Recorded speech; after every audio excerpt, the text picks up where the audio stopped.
तो सती पठान पे जो सीरीज हम कर रहे हैं, मतलब सती पठान को ये भी कहा जाता है कि ये ध्यान का मैनुअल है। ज़्यादातर ध्यान इसमें आ गए। तो जो कोर टीचिंग की हम बात कर रहे थे 37 बोधिपक्ष धर्म, उसमें सबसे पहले 4 सती पठान है। तो कह सकते हैं कि कोर टीचिंग का भी अगर कुछ कोर है तो वो है सती पठान। इसमें बुद्ध न तो कोई पूर्व जन्म की बात करते न पश्चात जन्म की बात करते। हालांकि आखिर में ज़रूर वो कहते हैं कि अगर सती पठान की भावना की जाए तो वो 7 जन्म में पहाड़ लग सकता है, मतलब कि इनलाइटेंड हो सकता है, या 6 या 5 या 4 या 3। तो चलो उसको अगर हटा भी दें तो ज़्यादा इसमें कोई बात नहीं, ना कोई प्री कंडीशन है कि आपको मानना है। मानने वाली कंडीशन तो कहीं भी नहीं है कि आप पहले ये मानेंगे कि परमात्मा है कि आत्मा है तब आप आगे बढ़ सकते हैं। ऐसा कुछ नहीं है। सीधे आप ध्यान करो, शील समाधि प्रज्ञा के रास्ते पे बिना कुछ माने हुए चला जा सकता है। तो ये चित्तानुपස්සना आज है, और चित्तानुपස්සना जो है 4 अनुपස්සनाओं में से या विपස්සनाओं में से तीसरा है। तो पहले कायानुपස්සना में 6 पर्व हैं। आनापान की सबसे पहला आनापान है। ज़्यादातर लोग आनापान ही करते हैं, मतलब आते हुए सांस और जाते हुए सांस की जानकारी। उसके बाद आसनों का पर्व है कि जब बैठा है तो बैठने में जानता है कि बैठा है, खड़े में जानता है खड़ा है, लेटे में जानता है लेटा है, चलने में जानता है चलना है। उसके बाद संप्रज्ञान पर्व है कि अच्छी तरह जानता है क्या कर रहे हैं, क्लियर नोइंग। और वो क्लियर नोइंग कैसे आएगी? जब अवेयरनेस रहेगी, बॉडी अवेयरनेस रहेगी सेंसेशंस के आधार पर।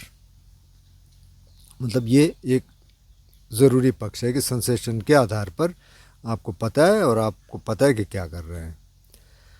फिर उसमें 3 पर्व ऐसे हैं कि जो आसक्ति को कम करने के लिए, काम वासनाओं को कम करने के लिए, जो एक 32 पार्ट का है कि सिर के बाल हैं तो चाहे नाखून हैं, दांत हैं, हड्डियाँ हैं, अंदर के ऑर्गन हैं, उसमें 4 एलिमेंट भी आ गए। 4 एलिमेंट पृथ्वी धातु, जल धातु, वायु धातु, अग्नि धातु, जो अर्थ, वाटर, एयर और फायर एलिमेंट्स हैं वो भी आ गए।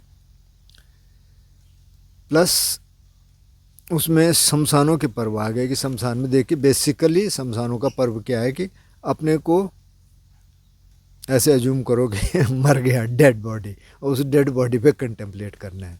तो उससे आसक्ति कम हो जाएगी, जो कि सच्चाई है, एक दिन जाना है। तो ये देखता है कि अच्छा, अगर ये बॉडी मेरी है, माना कोई भी पशु कोई मरा हुआ है या कोई आदमी ही है, और आप देखेंगे अच्छा, ये अज्यूम करें, ये इमेजिन करें कि मैं ही होता, ये तो क्या होता, ऐसा होता। एक तरह की मरणानुसति। उसके बाद वेदनानुपස්සना, जिसमें हम संवेदनाओं को देखते हैं, सेंसेशंस को देखते हैं, सारे मार्ग में संवेदनाएं हैं।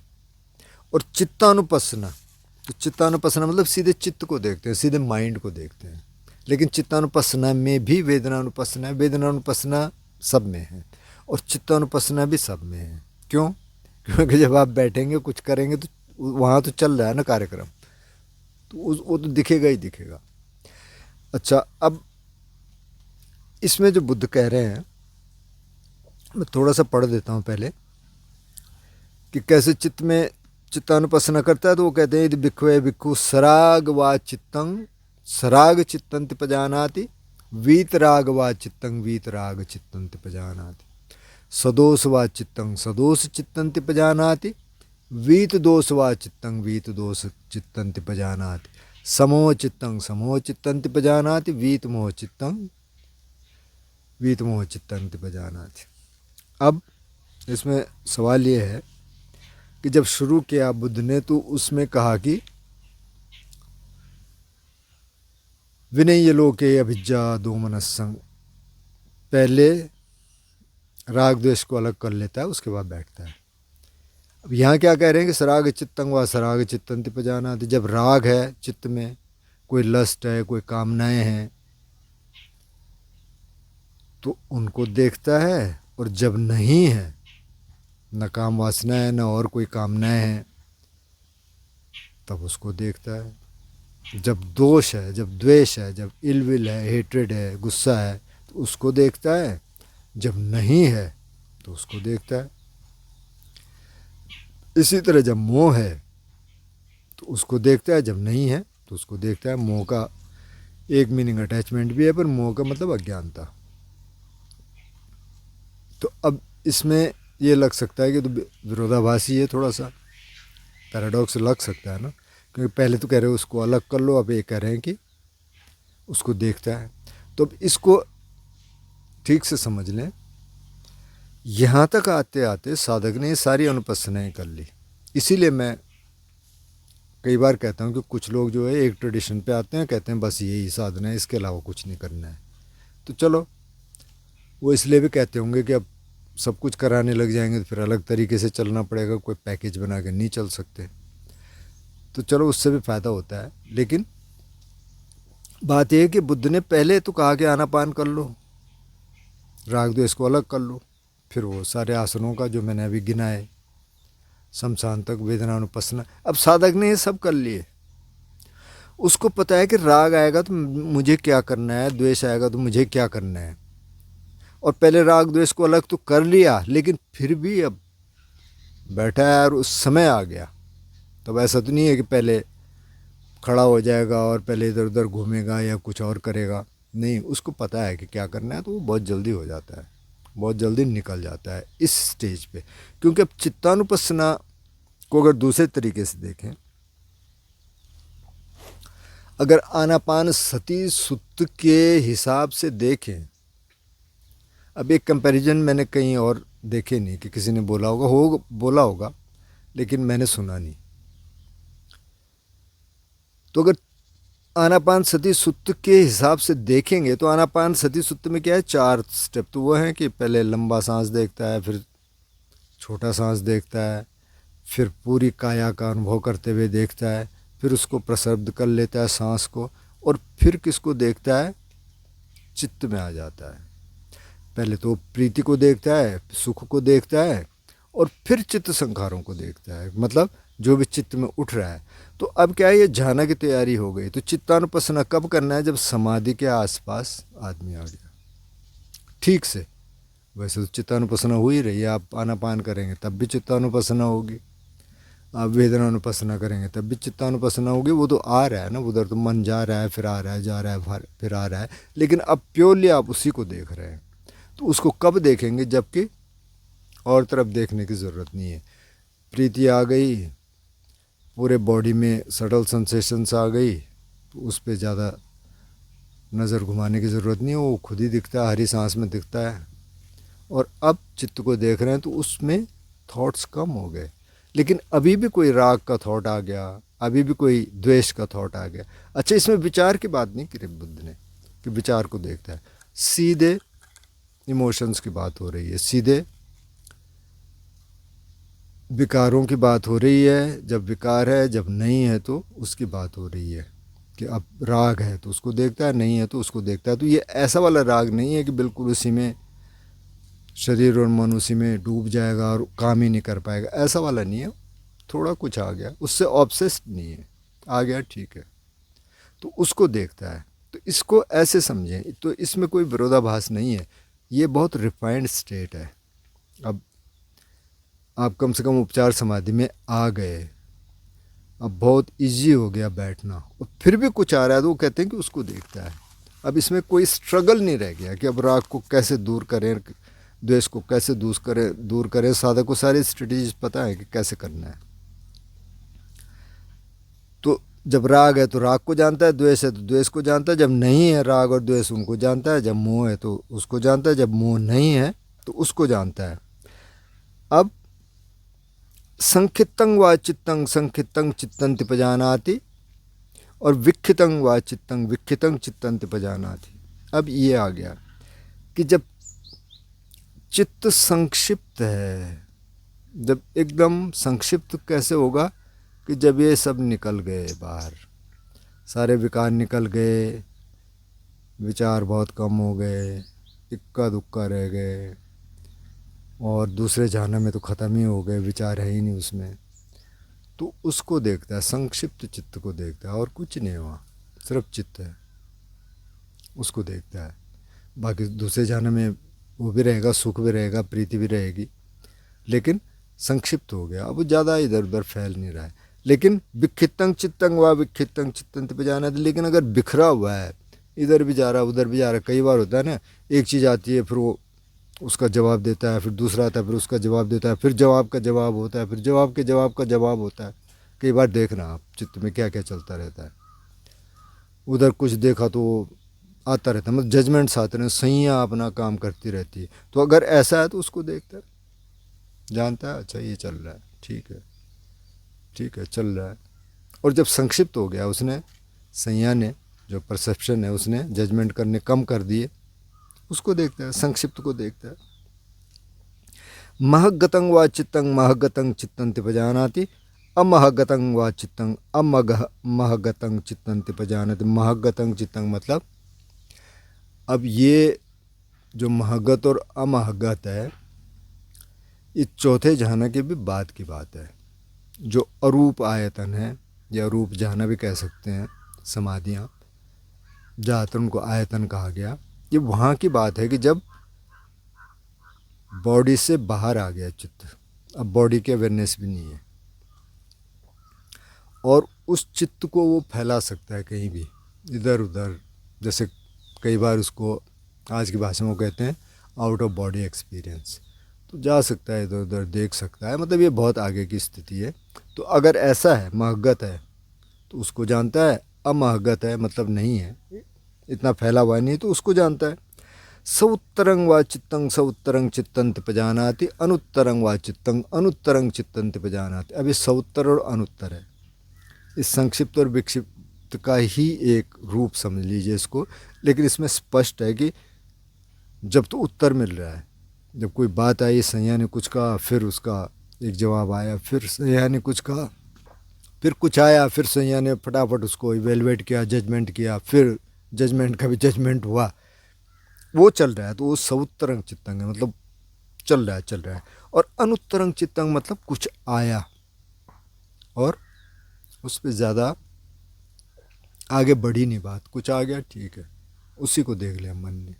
तो कई बार जब ध्यान हम करते हैं, जैसे अभी एक वो था कि सिर टाइट हो जाता है, तो उसमें एक चीज़ और भी थी कि कई बार हम जब बहुत कंसंट्रेट करने की कोशिश करते हैं तो भी टाइटनेस आती है, ख़ास तौर पे सिर में, क्योंकि यहीं से हम एक तो कंसंट्रेट करने की कोशिश करते हैं, दूसरा हम कोशिश करते हैं कि ये थॉट क्यों आया, नहीं आना चाहिए, जाओ मैं अपना काम कर रहा हूँ, मेरे को करने वहाँ से भी टाइटनेस आएगी। अब ये क्या करें, तो वो क्या है सउत्तरंग चित्तंग, जब हम उसको पुश भी कर रहे हैं, नहीं ठीक नहीं है, ये क्यों आ गया, इस कैसे आ गया, क्या है। और अनुत्तरंग चित्तंग, अब कुछ नहीं, वो आ गया ठीक, उसी को देखना है बस, उससे आगे बात नहीं बढ़ रही। मतलब जो सही है, जो परसेप्शन है, वो उसको जज नहीं कर रहा है, उसको ये नहीं बता रहा है कि ये है वो है, अब ऐसा करो वैसा करो, कुछ नहीं ठीक है। या टाइटनेस आ गई तो अब क्या करें, उठ जाएं, क्या करें, ठीक है एक्सेप्ट करो, अपना काम करते रहो। या दर्द आ गया पैर में, कोई बात नहीं, देखो दर्द को, तो सैया इवेलुएट नहीं कर, मतलब सैया जज नहीं कर रही है कि नहीं नहीं उठ जा रही, तो ज़्यादा हो गया है फलाना, ठीक है आप जाएंगे वहाँ, थोड़ा घूम फिर के आ जाइए फिर। तो ये उसकी बात हो रही है। समाहितं चित्तं समाहितं चित्तंति पजानाति, असमाहितं व चित्तं असमाहितं चित्तंति पजानाति। अगर ध्यानस्थ मतलब समाधिस्थ हो गया, समाहित मतलब एकदम समाधि में स्थित हो गया, तो ये जानने की बात है। तो जानता है, जानती है कि ये समाधि में आ गया, चित्त समाधि में आ गया। और जब नहीं है समाधि में, चल रहा है कार्यक्रम, तो तब भी जानता है, जानती है कि अभी समाधि की स्थिति नहीं है, ये क्लियर है। विमुत्तं व चित्तं विमुत्तं चित्तंति पजानाति, अविमुत्तं चित्तं अविमुत्तं चित्तंति पजानाति। और अब कह रहे हैं कि अगर चित्त मुक्त हो गया तो जानता है, जानती है कि मुक्त हो गया। अगर नहीं हुआ मुक्त, तो जानता है, जानती है कि मुक्त नहीं हुआ। तो अब फिर से अगर आनापान सति सुत्त से इसका कंपैरिजन करें, तो जो 8 स्टेप के बाद हैं उसमें एक ये भी है कि विमोचयं चित्तं विमोचयं चित्तं त्यपजानाति। यहाँ मुक्त शब्द का इस्तेमाल किया, वहाँ विमोचयं शब्द का इस्तेमाल किया कि जब मुक्त हो गया। अब तो ये कौन सी मुक्ति है? ये फाइनल लिबरेशन है क्या? ये इनलाइटनमेंट है? हो भी सकता है, लेकिन यहाँ पे ये नहीं है। बुद्ध उसको कहते हैं छोटा निर्वाण, लिटिल इनलाइटनमेंट। क्या एक झलक मिल गई, थोड़ा सा उस स्टेट पे चले गए, दूसरे जाना, तीसरे जाना, खास तौर पे चौथे जाना में चले गए। ये पहले ही जाना से शुरू हो गया, थोड़ा बहुत उपचार समाधि से ही शुरू हो गया, क्योंकि आपको थोड़ा टेस्ट मिलना शुरू हो गया। लेकिन विमुक्त चित्त कब होगा? जब चौथे जाने में जाएगा, जबकि और कुछ है ही नहीं। सारी प्रीति पसंद सब निकल गई, कोई प्रीति नहीं है, कोई सुख नहीं है, सिर्फ चित्त है, बस स्पेस है, बस एक नोइंग माइंड है जो जान रहा है, बस और कुछ नहीं है। कोई नोअर नहीं है, कोई ज्ञाता नहीं है, कोई ज्ञेय नहीं है, बस सिर्फ जाना जा रहा है, बस। तो उसको कहा विमुक्त चित्त। और एक फाइनल को भी कहा विमुक्त चित्त, लेकिन वो तो फिर हमेशा के लिए विमुक्त हो गया, हमेशा के लिए उस स्टेट में आ गया। लेकिन अभी हमेशा के लिए नहीं आएगा, लेकिन टेम्परेरी इनलाइटनमेंट कह सकते हैं इसको, जिसको कई बार कहते हैं झलक मिल जाए। जैसे जापानीज़ में कहते हैं सतोरी, सतोरी के और भी मतलब होंगे, लेकिन एक यहाँ से शायद वो भी आया होगा। तो ये वो जानता है जब ख़ास तौर पे चौथे जाने की स्टेट आ गई, तो वो कहते हैं कि मुक्त हो गया। तो अगर तो वो स्टेट आ गई, जानती जानता है, नहीं आई तो भी जानती जानता है। तो ये चित्तानुपස්සना है, सीधे इसको करना नहीं है। पहले थोड़ा सा अभ्यास हो जाए, थोड़ा जब अपने आप ही लगने लग जाएगा कि अच्छा बहुत दिमाग स्टेबल हो गया, बहुत ज़्यादा उत्तर प्रत्युत्तर नहीं हो रहे हैं, बहुत ज़्यादा शोरगुल नहीं है, तो फिर कभी कभी आप बीच बीच में सिर्फ चित्त को देख सकते हैं। लेकिन एकदम शुरू में देखेंगे तो देख नहीं पाएंगे, तो पहले वो सब तैयारी करनी पड़ेगी, वो प्रिपरेशन है। अब जो लोग कहते हैं हमारा तो रास्ता जी इंक्वायरी का है, या हम तो और तो देखना है, मतलब और क्या करना है, तो फिर ज़्यादा आगे बढ़ नहीं पाते। क्योंकि क्या देखेंगे ना, बिना तैयारी के क्या देखेंगे आप? तो पहले तैयारी करनी पड़ेगी। तो इसलिए बुद्ध के मार्गों का ग्रेजुअल पाथ, तो भी एक ग्रेजुअल पाथ तो ये है कि अच्छा अगर आप दानशील भावना की हिसाब से देखें तो भाई पहले दान देना शुरू करो, थोड़ा सा हल्का होता है, दान कोई भी दे सकता है, नहीं तो मदद कर सकता है किसी न किसी रूप में। फिर शील पालन करो, उसके बाद समाधि या ध्यान का अभ्यास करो। तो ग्रेजुअल पाथ है। लेकिन अगर सतीपट्ठान में देखेंगे तो ये भी ग्रेजुअल पाथ है। पहले आनापान है, फिर उन्होंने आसनों को कहा, तो कोई भी देख सकता है अच्छा मैं बैठा हूँ, मैं बैठा हूँ, हाँ मैं जानता हूँ बैठा हूँ, खड़ा है तो खड़ा है, बहुत आसान है। लेकिन उससे पहले आनापान करवा लिया, फिर और धीरे धीरे पर्व आगे बढ़े, फिर वेदनानुपස්සना पे आए, अब चित्तानुपස්සना पे आए। तो ये भी ग्रेजुअल पाथ है। उसके बाद धम्मानुपස්සना में आएंगे तो और सटल हो गया। और धम्मानुपස්සना और चित्तानुपස්සना काफ़ी मिले जुले हैं आपस में। अच्छा, फिर यहाँ जो पैरा है, इति अज्जतं वा चित्ते चित्तानुपस्सी विहरति, बहिद्धा वा चित्ते चित्तानुपस्सी विहरति, अज्जत बहिद्धा वा चित्ते चित्तानुपस्सी विहरति। तो अब इसमें अगर तो संवेदनाओं को देख रहा है तब तो ठीक है, लेकिन अब चौथे ध्यान में तो संवेदनाएं भी नहीं है, चित्त को तो देख रहा है, तो अंदर तो ठीक है। तब बहिद्धा मतलब बाहर से चित्त को क्या देखना है? तब यहाँ ये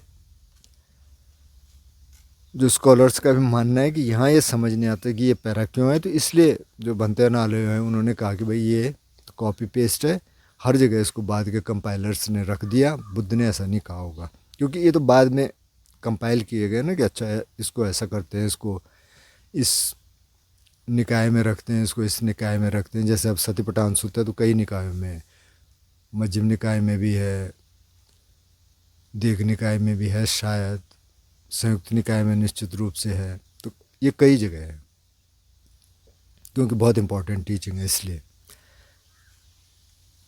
तो जो बाद के कंपाइलर उन्होंने सोचा अच्छा इस पैरे को रखो हर जगह, लेकिन अब यहाँ नहीं समझ आता कि बाहर से चित्त को क्या देखें। अंदर से तो देखेंगे ठीक है, बाहर से चित्त को क्या देखेंगे। अगर किसी को इंटरप्रिटेशन हो, कुछ सुना हो तो मुझे बताएंगे कि भाई ये क्या है। इसमें ये समझ नहीं आता। और फिर आगे वो जो उदय व्यय है उसको देखता है।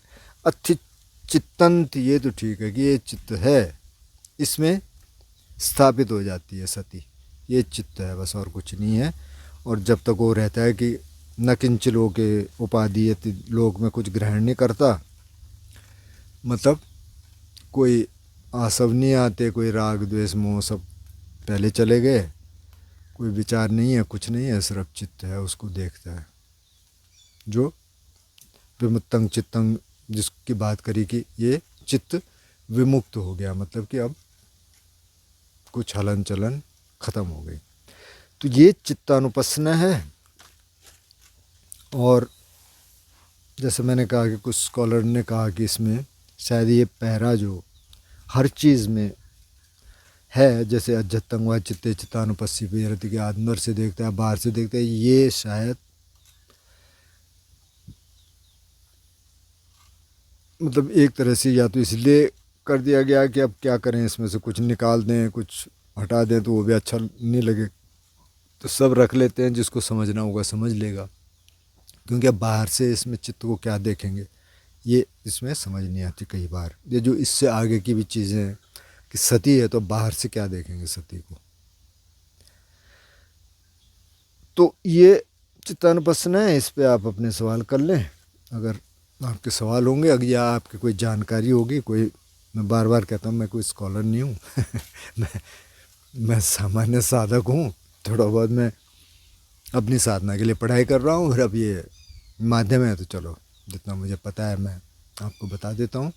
पर मेरी समझ ये है कि इसको सीधे करना ठीक नहीं है। हाँ, अगर आप कहीं बैठे हैं और कुछ चल रहा है, ठीक है, आप विटनेस कर रहे हैं, आप बॉडी को भी देखते रहिए, थॉट्स को भी देखते रहिए। इसमें भी जब आप चित्तानुपस्सना कर रहे हैं तो अब आनापान सति सूत्र में तो यही है कि आप आनापान भी कर रहे हैं, मतलब सांस भी देख रहे हैं और ये सब भी देख रहे हैं, तो फिर सांस भी देखी जा सकती है, बॉडी अवेयरनेस भी रह सकती है, चित्त भी देखा जा सकता है। और वैसे भी जब आप आनापान करेंगे, कुछ भी करेंगे, वॉकिंग मेडिटेशन करेंगे, शमशानों का पर्व करेंगे, उसमें तो खैर चित्त में है ही है, इमेजिन करना है। तो ये जो 32 पार्ट का उसमें भी इमेजिनेशन है, तो उसमें चित्त सब में, चित्त को अब देखा ही जा रहा है, चाहे आप धम्मानुपस्सना करें, चाहे आप कोई भी अनुपस्सना करें, लेकिन अब इसमें चित्त में ज़्यादा फोकस है बजाय और चीज़ों के। और जब आप कायानुपस्सना कर रहे हैं तो उसमें काया में ज़्यादा फोकस है, जब वेदनानुपस्सना करें तो वेदना पे ज़्यादा फोकस है। इसको ऐसे भी देख सकते हैं। बाकी चित्त तो हर जगह है, मतलब विचार तो आ रहे हैं जा रहे हैं, वो तो देखे ही जा रहे हैं। तो बताएं फिर, जैसे भी होगा आप प्रश्न पूछ लें, अगर कोई प्रश्न हो तो।